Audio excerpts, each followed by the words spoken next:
7 jours pour changer votre vie. L'emprise. Je dormais tout le temps, j'étais tout le temps dans ma chambre. Et pour moi, c'était normal. Jusqu'au jour où j'ai vu un psychiatre et qui m'a dit que c'était de l'anxiété, du stress et une dépression. On m'a posé des mots sur ce qui m'arrivait et ce que je trouvais normal parce que je vivais avec.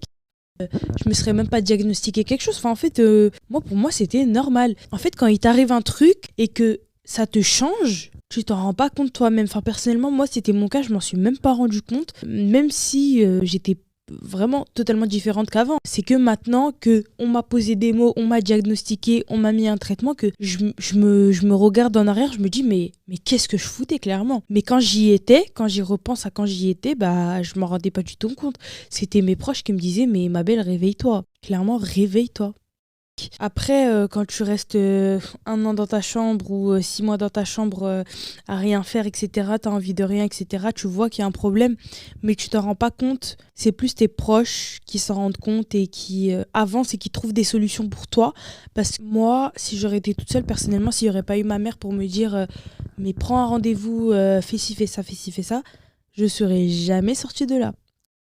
Un truc qui aide aussi quand on a confiance en personne et qu'on a besoin de parler de ce dont on a vécu, c'est de fréquenter des gens, enfin de faire partie de groupes où on sait que le cadre est safe. On doit rien aux gens qui sont là, on est juste ici pour partager notre histoire et partager ce dont on a envie de parler sans pour autant avoir à donner quelque chose en retour. C'est-à-dire que par exemple, un groupe de parole, où là comme ce qu'on fait aujourd'hui, il n'y a pas d'enjeu, c'est-à-dire qu'on parle de ce qu'on veut. On sait que ça va pas être répété et ça permet notamment déjà de se libérer et puis aussi de faire confiance à une nouvelle catégorie de personnes puisque ce sont des gens avec qui on pense qu'on n'a rien en commun à l'origine puisqu'on vient pas du même endroit, du même milieu, les mêmes familles.